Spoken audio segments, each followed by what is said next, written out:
The Stoics remind us that the only things truly ours are our own judgments, impulses, desires, and aversions. Everything else, reputation, possessions, even the affection of others, sits outside the circle of what Epictetus calls prohairesis, the sovereign faculty of choice. When someone treats you as a resource instead of as a person, they are attempting to annex your life's externals, your time, energy, network, or status, while disregarding the very core the Stoics deem sacred, your rational nature. In Meditations, Marcus Aurelius observes that people exist for one another, teach them, or bear with them. Notice the dual possibility. If instruction fails, endurance remains. Today's video is not a vindictive catalog of red flags. It is a Stoic exercise in clarity. By recognizing the 10 attitudes of someone who only uses you and does not care about you, we inoculate ourselves against resentment and learn to safeguard our ruling principle. Seneca cautions, "He who looks after himself looks after all." Self-care in the Stoic sense is moral hygiene, clearing away illusions so that we may continue to live in accordance with nature and reason. Before we proceed, remember that Stoicism does not license cynicism. Zeno founded his school on the Stoa Poikile, an open colonnade in the Athenian marketplace, because philosophy, for him, was public and relational. Stoics value oikeiosis, the natural inclination to affiliate and cooperate. Yet, as with any virtue, the good can be corrupted. When oikeiosis devolves into one-sided dependency, it ceases to be fellowship and becomes exploitation. To navigate this terrain, we will explore 10 characteristic attitudes of the person, each followed by a Stoic response that helps us convert pain into prudence, indignation into insight. Let us begin. The first attitude is the transactional eyes that scan every encounter for utility. You can feel it. Questions that sound like curiosity but are really cost-benefit calculations. The person is fluent in the silent arithmetic of "what can you do for me?" Marcus Aurelius warns that people can steal your mind if you hand it over. The transactional gaze attempts exactly that theft, reducing conversation to a marketplace with your immediate usefulness. Notice how compliments arrive only when they lubricate a request, and how silence follows once the favor is secured. Stoic response. Practice premeditatio malorum. Before a meeting, imagine that your suggestion may be appropriated without credit. Foresee the possibility that your generosity may go unreciprocated. This rehearsal does not sour the soul, it immunizes it. When the predicted slight occurs, you nod internally. "Ah, that was part of the scenario, I accepted." What is left entirely within your control is the integrity of your contribution. Epictetus says, "If you give something in exchange, do not grumble afterward. You knew the terms." Thus, continue to act from virtue, but do so with eyes open, attaching no expectation of reciprocity to the act itself. The transactional gaze cannot trap a person who keeps his valuation of self rooted in character rather than in external acknowledgement. The second is a convenience-driven presence. People appear when conditions are favorable to them and evaporate when storms gather around you. Seneca writes to Lucilius that a friend is proven in adversity, yet the person vanishes precisely at that proving ground. Their calendar is mysteriously full when you need help moving apartments, but miraculously free when they need a ride to the airport. They attend your celebration because free food and networking await, but miss your grandmother's funeral because it offers no immediate dividend. Stoic response. Cultivate an inner ledger, not of debts, but of patterns. Epictetus urges, observe, and you will find the character of each man. Without bitterness, note the rhythm of their arrivals and departures, then adjust your own availability.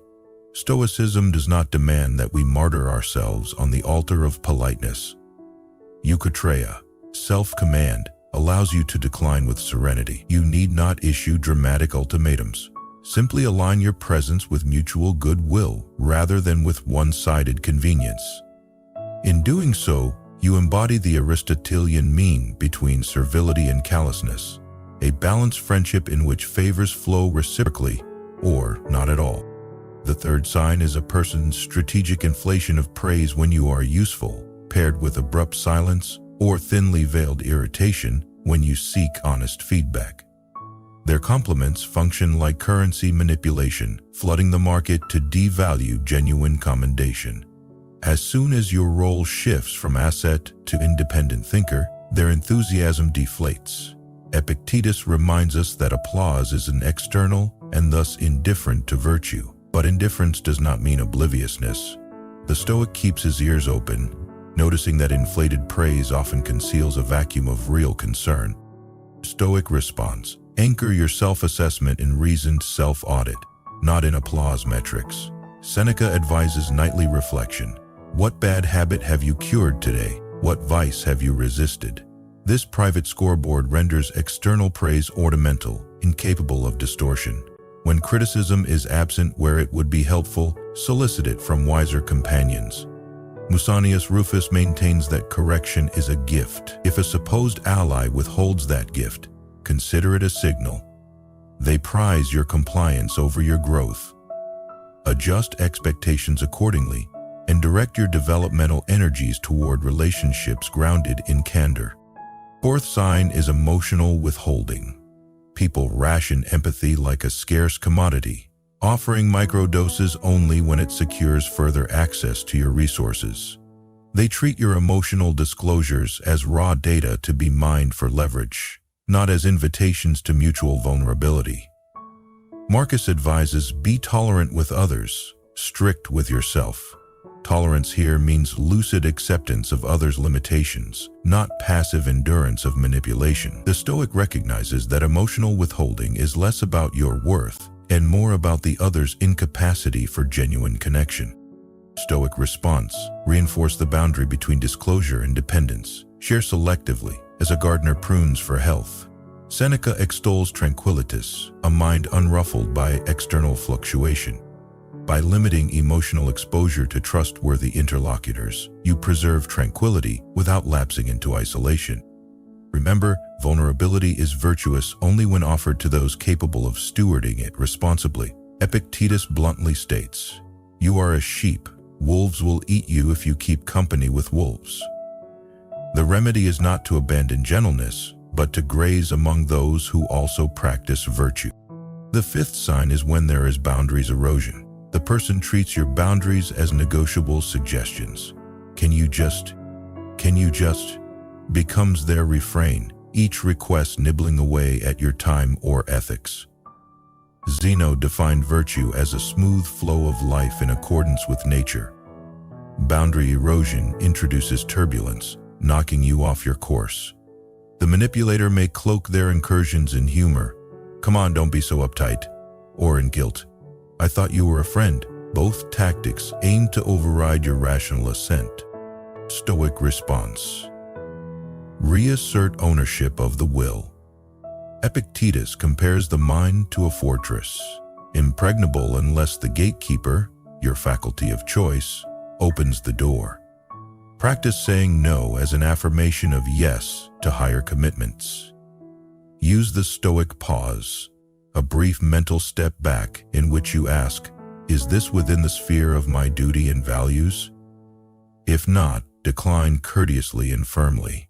Each protected boundary is an act of justice to yourself, and paradoxically, a service to the other, who is spared the sin of exploitation.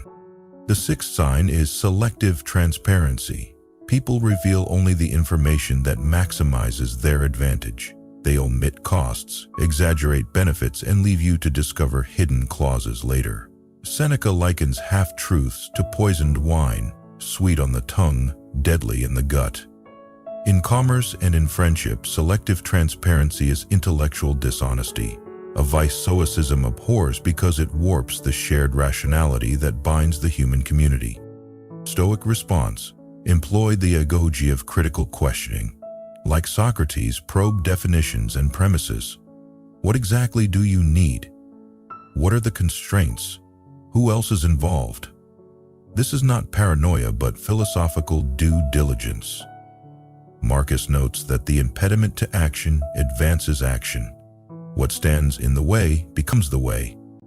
Each evasive answer is an impediment revealing a path.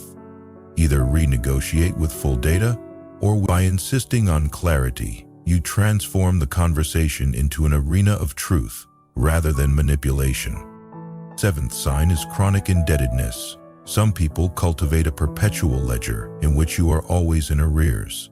No matter how many favors you perform, the balance magically tilts against you.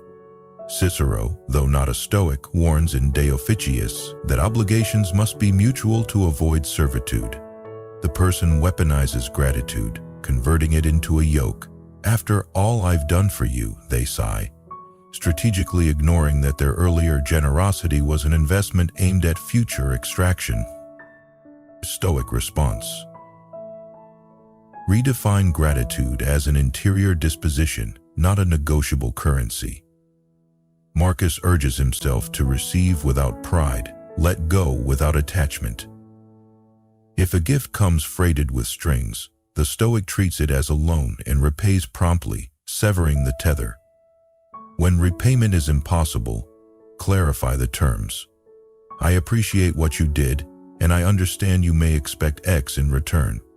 Here is what I can conscientiously offer. Should they press beyond reason, Epictetus would remind you that the only unpayable debt is to live virtuously. All else is elective. Free yourself by accepting that the ledger exists solely in their mind, not in nature. Eighth sign. Spotlight parasitism. People bask in your achievements, positioning themselves close enough to reflect your glow, yet distant enough to avoid your struggles. They post selfies at your book launch, but skip the late-night editing sessions. Aristotle notes that flatterers are the enemies of their victims, for they sap genuine excellence by feeding vanity. Spotlight parasitism corrupts sympatheia, the Stoic sense of cosmic fellowship, reducing it to opportunistic photo ops. Stoic response. Practice humble recollection. Remind yourself that every triumph rests on countless factors outside your control: health, mentors, luck, providence. This perspective undercuts both vanity and resentment. When the parasite appears, acknowledge their presence without granting them co-author credit. Seneca advises us to love those who seek the truth, flee those who find it easy, gravitate toward collaborators who labored in obscurity with you. Their shared sweat is proof of care. Let the spotlight parasite fade in the light of your indifference. The ninth sign is responsibility deflection. When plans falter, the person deflects blame onto you or onto impersonal fate, never onto their own decisions. Marcus Aurelius warns, accusing others is a mark of the beginner. Blaming oneself belongs to one whose education is underway. Blaming neither is the sign of the wise. The manipulator remains a perpetual beginner, outsourcing accountability to preserve a fragile ego. This attitude can ensnare the conscientious person, who may assume undue guilt. Stoic response. Separate fact from interpretation. Ask, what precisely occurred? Which factors lay within each person's control? Assign responsibility proportionally. If the other refuses their share, let the ledger stand in your mind. Nature keeps accounts even when individuals do not. Epictetus tells us that it is not things themselves but opinions about things that disturb us. Release the opinion that you must carry another's moral baggage. Offer assistance to rectify the problem if it aligns with virtue, but do not accept the false premise that you caused what you did not. And the 10th sign is disposable silence. Finally, when your usefulness expires, the person slips into silence as though you never existed. Emails go unanswered, messages languish in read receipt purgatory. This disposal can sting because it mimics the Stoic exercise of negative visualization. We imagine absence, and suddenly it is real. Yet Marcus reminds us, everything is ephemeral. Both memory and the person's forgetting is merely a speed run of the cosmic process that will eventually erase us all. The difference is intention. Nature erases neutrally. The manipulator erases strategically. Stoic response. Convert abandonment into autonomy. The silence that follows exploitation is an empty room where you may now hear your own voice. Recenter on arete, excellence of character, without the static of manipulation. Send a final message if courtesy requires, then close the chapter.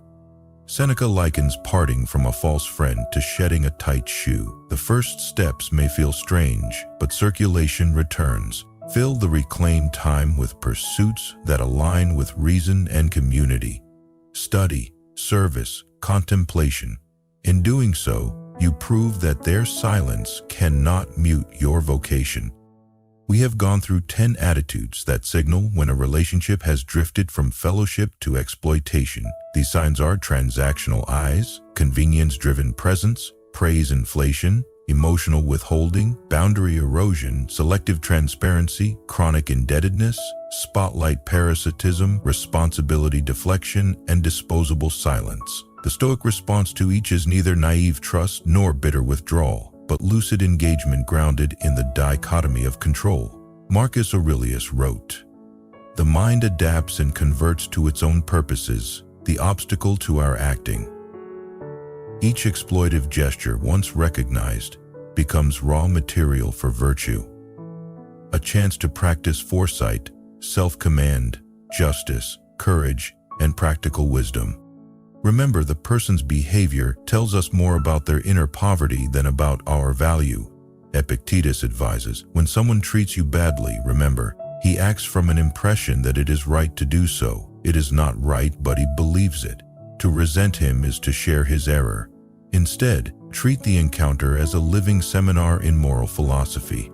By observing manipulation without internalizing it, we achieve what the Stoics call apatheia, not apathy, but freedom from unhealthy passions. At the same time, Stoicism is not quietism. Seneca engaged in politics, Musonius taught in public, and Marcus governed an empire. They did not retreat from society, they refined their criteria for companionship. We too must curate our circles, associate with those who challenge you to grow in virtue, who criticize out of care, who remain present in drought as well as in harvest. As Aristotle notes, the friend is another self. Choose selves worth mirroring. To conclude, let us invert the question. How do we avoid becoming exploitative people? Seneca's answer echoes through the ages. Wherever there is a human being, there is an opportunity for kindness. Use people? No. Use opportunities to practice virtue through people by giving without calculation, speaking truth without adornment, and walking away without malice when reciprocity dies. If we do so, even the memory of being used becomes a forge where character is tempered. The manipulator unwittingly becomes a tutor. And we, fortified by philosophy, move onward, unbroken, unbitter, and unmistakably free.